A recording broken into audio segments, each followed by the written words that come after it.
नमस्कार, mutual fund helpline में बहुत स्वागत है आपका। मैं हूं शालिनी कपूर तिवारी। देखिए, म्यूचुअल फंड में निवेश करके हर कोई अच्छा रिटर्न तो हासिल करना चाहता ही है, लेकिन क्या आप ये जानते हैं कि निवेश की शुरुआत करने के पहले आपको लक्ष्य निर्धारित करना भी जरूरी होता है।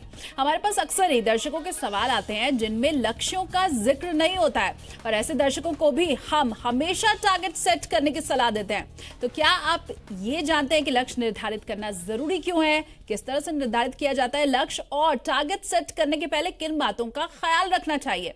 तो इसी मुद्दे पर बात करने के लिए हमारे साथ आज जुड़ रही हैं certified financial planner Shweta Jain. Shweta, बहुत स्वागत है आपका शो में आज। और जैसा कि पहले ही मैंने कहा कि तमाम हमारे जो व्यूअर्स हैं वो हमें ईमेल के जरिए ये सवाल पूछते हैं कि हमें एक कॉर्पस तो इकट्ठा करना है, और कितना करना है ये भी उन्हें पता होता है, 1 करोड़ 2 करोड़ 5 करोड़, लेकिन उसके लिए वो लक्ष्य निर्धारित नहीं करते हैं। तो श्वेता, शुरुआत चलिए इसी बात से करते हैं कि आखिर कितना जरूरी है लक्ष्य का निर्धारित करना निवेश की शुरुआत करने के पहले ही? जी, लक्ष्य निर्धारित करना बहुत ज़रूरी है, क्योंकि हमको फिर हम अपने पैसे को ये बता सकते हैं कि वो कितने टाइम के लिए इन्वेस्टेड रह सकता है। अगर कुछ लॉन्ग टर्म गोल है, कुछ शॉर्ट टर्म गोल है, तो उस हिसाब से हम प्रोडक्ट्स चूज़ कर सकते हैं। वरना हम अक्सर ये देखा करते हैं कि लोग लॉन्ग टर्म तो बोल देते हैं और उसके लिए इक्विटी वगैरह में इन्वेस्ट भी कर लेते हैं, इक्विटी म्यूचुअल फंड्स में, पर साल 1.5 साल बाद उनको रियलाइज़ होता है कि अभी पैसा चाहिए, चाहे कोई हॉलिडे हो या शादी का गोल है, जो भी गोल हो, तो उनको फिर ध्यान में आता है कि अरे ये अभी पैसा चाहिए, और फिर वो उस इन्वेस्टमेंट को निकाल देते हैं। उसको फिर जो लॉन्ग टर्म था उसको शॉर्ट टर्म बना देते हैं। तो वो गोल ना उनका पैसा अच्छे से रिटर्न दे पाता है, और उनके गोल के लिए उनको जो पैसा चाहिए होगा वो थोड़ा रिस्की टाइम में डाला होगा, तो वो पैसा कम भी हो सकता है, तो वो एक एक्सपीरियंस खराब हो जाता है। तो हम रिक्वेस्ट करते हैं और रेकमेंड करते हैं निवेशकों को कि कुछ अपने गोल्स सेट कर लें, और छोटे goals, short term goals, long term goals, अलग अलग तरह के गोल्स सेट कर सकते हैं। हमारी लाइफ की जर्नी में जो है, शादी है, बच्चे हैं, वेकेशंस है, गाड़ी है, घर है, ये सब हमारे गोल्स हो सकते हैं, ये लक्ष्य हो सकते हैं हमारे। और कितने साल के लिए वो लक्ष्य है, इसके ऊपर डिपेंड करता है कि वो लॉन्ग टर्म है, शॉर्ट टर्म है, और किस गोल के लिए कितने रुपए की आपको जरूरत है, उस हिसाब से ही इन्वेस्टमेंट की आप शुरुआत करें। लेकिन ये करें कैसे श्वेता? किस तरह से अपना माइंडसेट हम रखें? क्योंकि जैसा आपने कहा, लॉन्ग टर्म की शुरुआत तो लोग करते हैं, लेकिन 1-1.5 साल बाद ही उन्हें समझ आता है कि अभी पैसे की जरूरत है, तो अपने निवेश को बंद कर देते हैं और रकम को निकाल लेते हैं। किस तरह से जो गोल है उसके ऊपर बिल्कुल सटीक रहते हुए निवेश करते रहें, बने रहें उसके ऊपर, डिगे नहीं अपने निवेश से? किस तरह से ये पॉसिबल होगा? जी, 2-3 चीज़ हमको करनी चाहिए शालिनी। हमको एक इमरजेंसी फंड बना देना चाहिए, जो हमारे 6 से 9 महीने के खर्चों का एक पूंजी हो। जैसे अगर महीने का एक्सपेंस 20,000 है, तो 1.25 लाख रुपए या 1.5 लाख रुपए तक का एक इमरजेंसी फंड हो, तो अगर कोई भी इमरजेंसी आए तो ये हम फंड से पैसे निकाल सकते हैं। तो लॉन्ग टर्म इन्वेस्टमेंट को हम टच नहीं करते हैं। दूसरा, हमको थोड़ा सा इंट्रोस्पेक्ट करना चाहिए। थोड़ा हमको हमारी लाइफ में हमको क्या चाहिए, अलग अलग स्टेज पे अलग अलग रिक्वायरमेंट होती है, अलग अलग सपने होते हैं, बट अगर एक स्टार्ट तो हमको करना है। और फाइनेंशियल प्लान की शुरुआत ऐसे ही होती है। एक सेट फाइनेंशियल प्लान नहीं होता है कि अगर कोई 25 साल की उम्र में 5 गोल्स उन्होंने बनाए हैं, तो 30 साल की उम्र में भी वही रहेंगे, 35 साल की उम्र में भी वही रहेंगे। गोल्स चेंज होते रहते हैं, और हम निवेश को भी उसके हिसाब से चेंज करते रहते हैं। इनकम, एक्सपेंसेस, रिस्पॉन्सिबिलिटी सब चेंज होते रहते हैं, बट हमको एक शुरुआत करनी है, क्योंकि उस लक्ष्य से क्या होता है, हमको एक फोकस मिल जाता है हमारे इन्वेस्टमेंट को। वरना क्या होता है कि अक्सर हम ये देखते हैं कि लोग जब कमाना शुरू करते हैं तो सेविंग्स के बदले खर्चे ज़्यादा नेचुरली आते हैं हमको, क्योंकि इंस्टेंट ग्रेटिफिकेशन मिलता है, इंस्टेंटली खुशी मिलती है खर्चे करने से। तो हमने देखा है कि बजटिंग नहीं करते हैं, सारा खर्च कर देते हैं पैसा। तो कुछ गोल्स अगर सेट कर ले तो सेविंग्स बढ़ जाती है। बिल्कुल, तो आपको गोल सेट करना बेहद जरूरी है और बजट सेट करना भी जरूरी है, जिस तरह से श्वेता बता रही हैं। और देखिए, हमने आपको बताया भी कि अलग अलग तरह से आप किस तरह से अपने लक्ष्यों को निर्धारित कर सकते हैं। अगर आपने रिटायरमेंट का लक्ष्य बनाया है तो वो हमेशा लॉन्ग टर्म में ही आप रखेंगे, लेकिन कार खरीदना हो गया, कहीं आपको घूमना फिरना है, वेकेशन पे आपको शायद जाना होगा, विदेश घूमना होगा, ये तमाम चीजें आप शॉर्ट टर्म गोल के अंदर रख सकते हैं। श्वेता, मुझे एक बात और आप बताएं, जब हम रिटायरमेंट की प्लानिंग करते हैं या हमें बच्चों के भविष्य के लिए पैसा इकट्ठा करना है, तो हम आज की तारीख को देखते हुए अपना लक्ष्य निर्धारित करते हैं। मतलब अभी अगर मुझे लग रहा है कि रिटायरमेंट के समय मुझे 5 करोड़ रुपए की जरूरत है, तो मैंने अपना लक्ष्य 5 करोड़ निर्धारित कर लिया। कई लोग महंगाई का इसमें ख्याल नहीं रखते हैं, तो कितना % महंगाई दर का ख्याल रखना चाहिए और किस हिसाब से मैं अभी की जरूरत को देखते हुए आगे के लिए अपना लक्ष्य बना सकती हूँ, और महंगाई दर का जो ख्याल नहीं रखते हैं उन्हें आगे फ्यूचर में कितना नुकसान हो सकता है? जी, महंगाई दर का हमको बिल्कुल ध्यान रखना चाहिए, क्योंकि लॉन्ग टर्म में जो हम आज 10 लाख रुपए अगर हमको किसी चीज़ के लिए लग रहा है, तो 20 साल बाद या 15 साल बाद उससे 3 गुना 4 गुना रिक्वायरमेंट होगी हमारी, अगर यही लाइफस्टाइल मेंटेन करने के लिए भी। तो अगर हमने वो नहीं देखा, तो आज जो हमको 10 लाख का गोल है, वो आज की डेट में फिर 20 साल बाद हमको 2.5 लाख रुपए का ही वैल्यू हम खर्च कर पाएंगे। तो उसके लिए हमको देखना बहुत ज़रूरी है।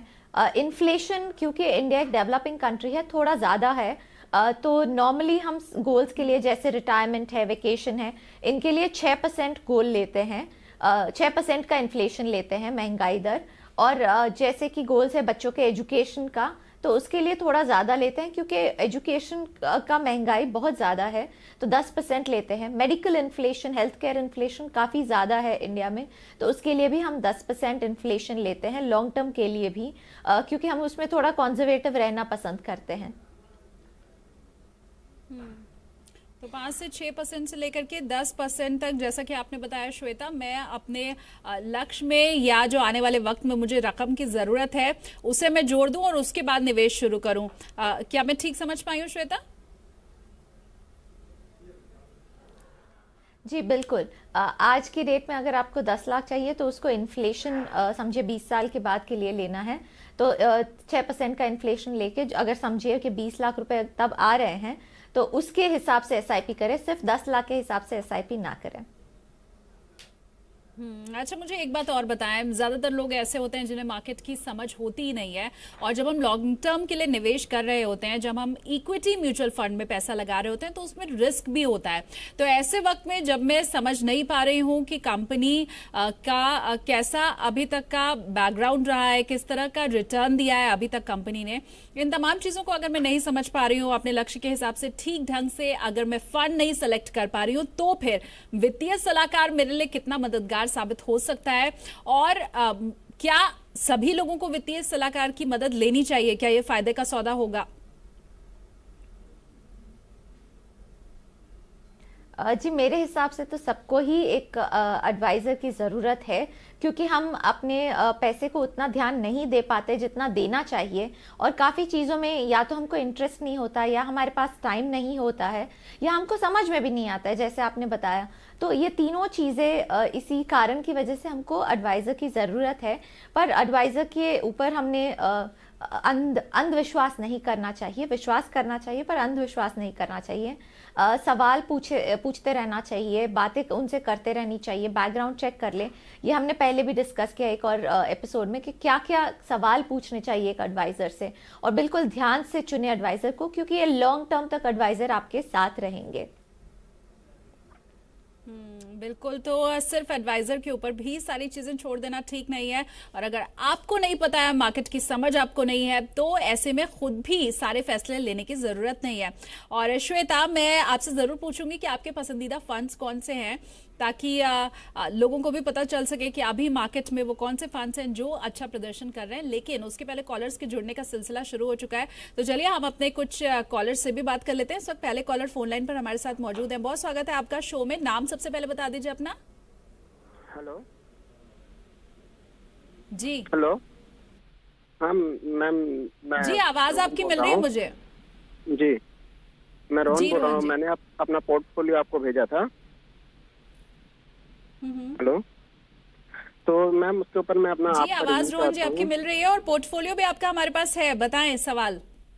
तो मैम मैंने अपना पोर्टफोलियो चुना हुआ है उसके बारे में आपसे रिव्यू चाहता हूँ। लगभग मैं पिछले 1 साल से इन्वेस्ट कर रहा हूँ।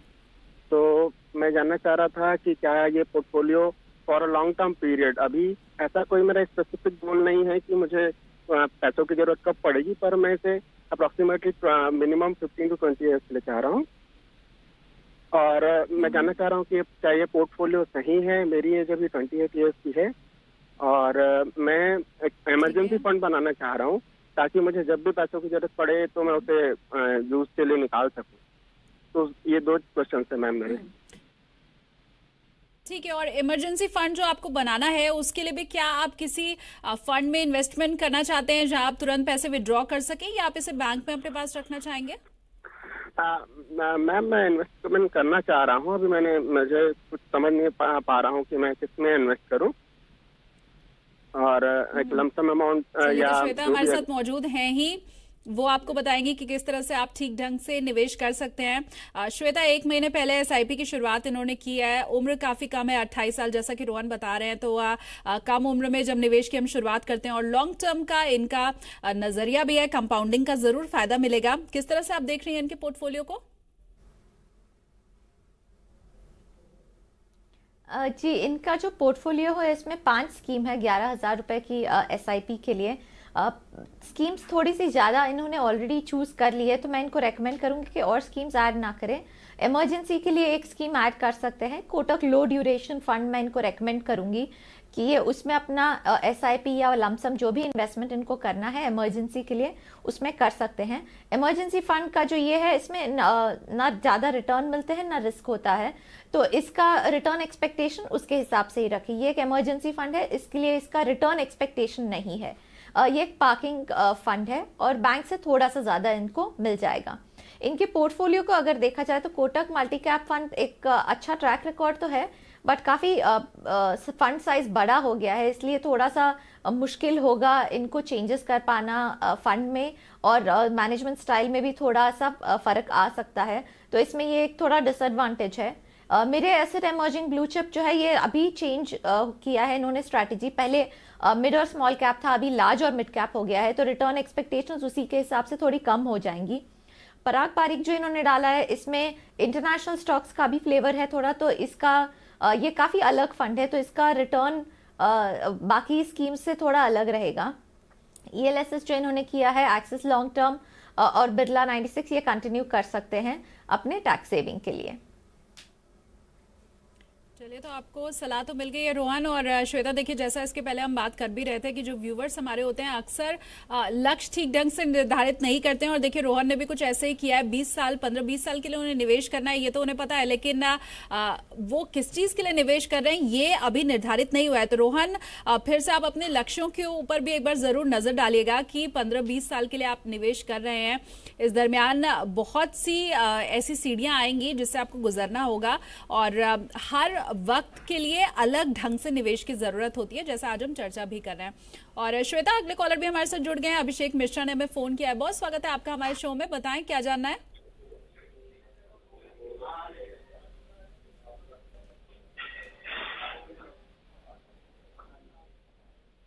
हेलो अभिषेक जी, आवाज मिल रही है आपको?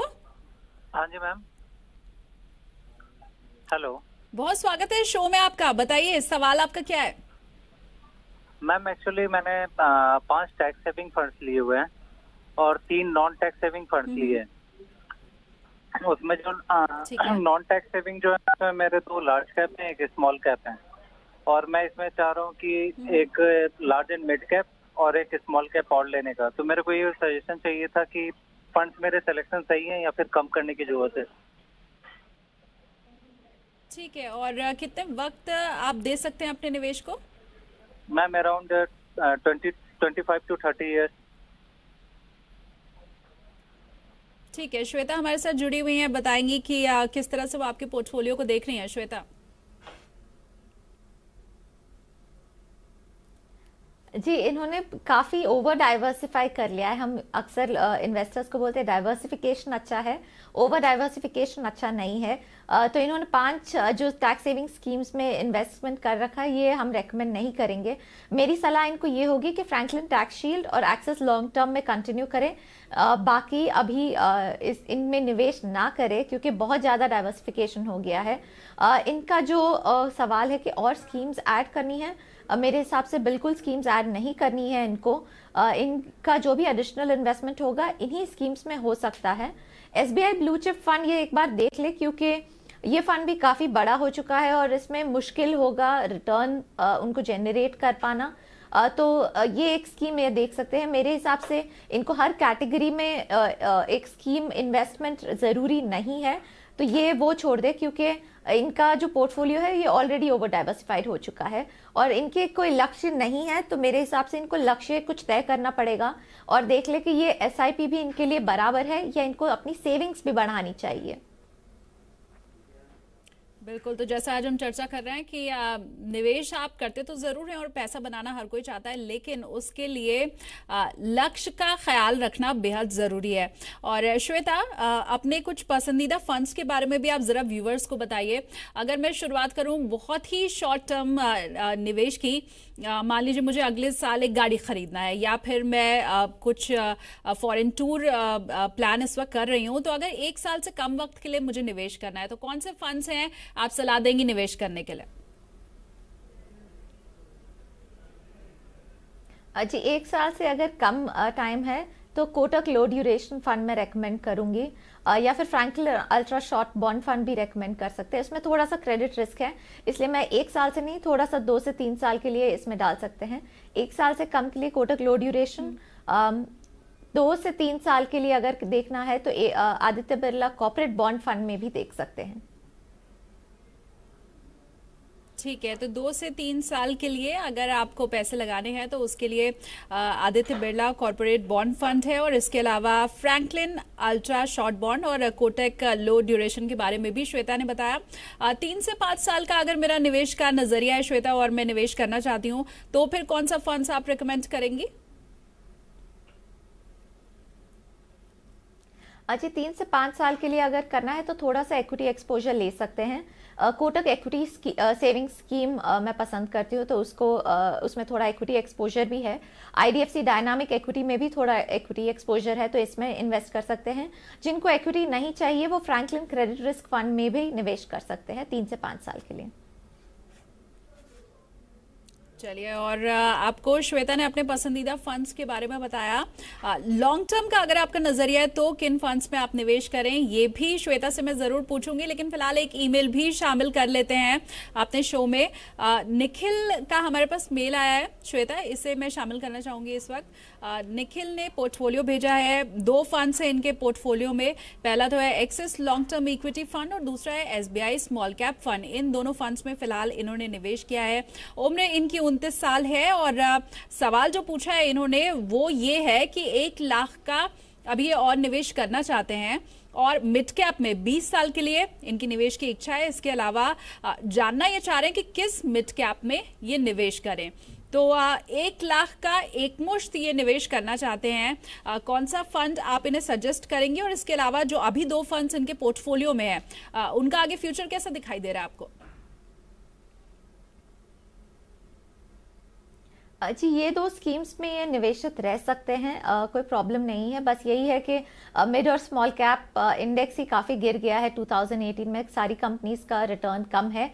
तो ये इनको ध्यान रखना है मिड कैप फंड में एक और ऐड करने के पहले। अगर ये रिस्क समझते हैं, वॉलेटिलिटी समझते हैं मिड कैप की ऑलरेडी, तो एल&टी मिड कैप में ये निवेश कर सकते हैं। अगर इनको अपना डाइवर्सिफिकेशन करना है थोड़ा पोर्टफोलियो का, तो आईसीआईसीआई निफ्टी नेक्स्ट 50 फंड में ये निवेश कर सकते हैं या फिर आईडीएफसी कोर इक्विटी फंड में ये निवेश कर सकते हैं। लाख रुपए क्योंकि इनके पास एक लमसम है, मैं रेकमेंड करूंगी कि ये एक लिक्विड फंड में पहले डाल दें और उससे एक एसटीपी कर सकते हैं। 3 से 6 महीने का एसटीपी अगर कर ले तो जैसे एसआईपी काम करता है एसटीपी भी वैसे ही काम करता है। बस एसआईपी हमारे बैंक से पैसा जाता है और एसटीपी उनके लिक्विड फंड से जाता है। तो मैं रेकमेंड करूंगी कि लमसम एक साथ ना करें, उसको थोड़ा सा स्टाइगर कर लें। और श्वेता, इसी से जुड़ा हुआ मेरा अगला सवाल भी है, क्योंकि हम आज लक्ष्य के ऊपर बात कर रहे हैं। तो जैसा कि ये हमारे व्यूवर हैं, ये लमसम निवेश करना चाहते हैं 1 लाख रुपए का। सही तरीका क्या होता है निवेश का? एसआईपी के थ्रू आप निवेश कर रहे हैं तो आपको फ्यूचर में ज्यादा रिटर्न मिल सकता है, या फिर लमसम निवेश भी जो लोग करना चाह रहे हैं वो उसी फंड में उसी तरीके से पैसा लगा सकते हैं? क्या आप रेकमेंड करेंगी? जी, लमसम अगर हमारे पास हो तो हम उसको थोड़ा सा स्टैगर कर सकते हैं, 3 से 6 महीने से, उससे ज़्यादा स्टैगर करने की ज़रूरत नहीं है। हम एसआईपी इसीलिए रेकमेंड करते हैं कि हम यूजुअली मंथली हमारे पास कैश फ्लो आता है, वो लमसम नहीं होता है अपने गोल के लिए, इसलिए हम एसआईपी रेकमेंड करते हैं। पर अगर रिटर्न्स के तौर पे देखा जाए तो एसआईपी एवरेज कर देता है कॉस्ट को ओवर टाइम अपने गोल की तरफ, इसलिए उसका रिटर्न थोड़ा सा अच्छा दिखता है हमको। लेकिन अगर लमसम है तो बिल्कुल लमसम निवेश कर सकते हैं, बट उसको थोड़ा सा स्टैगर कर ले, 3 महीने से 6 महीने तक का अगर उसको थोड़ा सा स्टैगर कर दे तो वो अच्छा रहेगा, उसके रिटर्न्स भी अच्छे मिलेंगे ओवर लॉन्ग टर्म में। बिल्कुल। और श्वेता, लॉन्ग टर्म की जब बात हो ही रही है तो ये भी जरा बताएं कि लॉन्ग टर्म के लिए अभी फिलहाल कौन से वो फंड्स हैं जिनका फ्यूचर आपको सबसे ज्यादा अच्छा लग रहा है और जिनमें फिलहाल निवेश किया जा सकता है? जी, लॉन्ग टर्म के लिए इक्विटी फंड्स रेकमेंड कर रही हूँ मैं। आईसीआईसीआई निफ्टी नेक्स्ट 50 जो एक पैसिव फंड है, एलएनटी मिड कैप फंड जो मिड कैप कैटेगरी का है, और आईडीएफसी कोर इक्विटी फंड जो एक मल्टी कैप कैटेगरी का फंड है। ये मेरे पसंदीदा फंड्स है अभी। चलिए, तो 3 फंड आपको लॉन्ग टर्म में श्वेता ने बताया, और इसके अलावा शॉर्ट टर्म के लिए, वेरी शॉर्ट टर्म पीरियड के लिए भी श्वेता ने आपको फंड्स बताए। और बहुत शुक्रिया श्वेता, आज शो में हमारे साथ जुड़ने के लिए, व्यूअर्स के सवालों के जवाब देने के लिए, और खास करके ये बताने के लिए कि लक्ष्य निर्धारित करना कितना जरूरी है। बहुत शुक्रिया आपका।